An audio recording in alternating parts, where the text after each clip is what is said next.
अब यो चुनावको के अरे परिणाम घोषणा भइसक्यो। निर्वाचन आयोगले मलाई यो प्रतिनिधि सभाको सदस्यमा जितेको भनेर प्रमाणपत्र दिइसक्यो। अब प्रतिनिधि सभाको सदस्य भइयो। यो हुँदाखेरि म चाहिँ मलाई चाहिँ प्रतिनिधि सभाको सदस्य बनाउनको लागि र एकदमै उत्साहित भएर दिनरात खटिएर लाग्नु भएकाहरू हुनुहुन्छ यहाँ।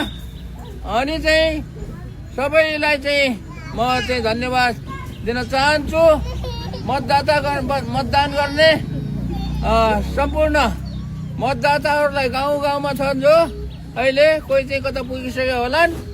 अब किनभने पोखरा बाहिर काठमाडौँ बाहिरबाट पनि आएर धेरैले मतदान गरेको देखेको छु। कोही चाहिँ घर पनि पुगिसक्यो होलान्। सबैलाई चाहिँ धन्यवाद छ। र अब यो चुनावमा उठेपछि जित्ने हार्ने भन्ने कुरा चाहिँ एउटा प्रक्रिया हो। जित्यो भन्दैमा धेरै 12 हात उफ्रिने, हार्यो भन्दैमा चाहिँ रुने, त्यो त चाहिँ हुँदैन।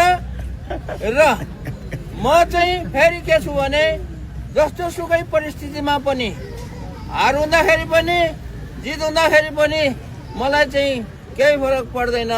म चाहिँ जित्यो भनेर चाहिँ एकदम उफ्रिने, हार्यो भनेर चाहिँ अब के अरे रुने त्यस्तो बानी छैन।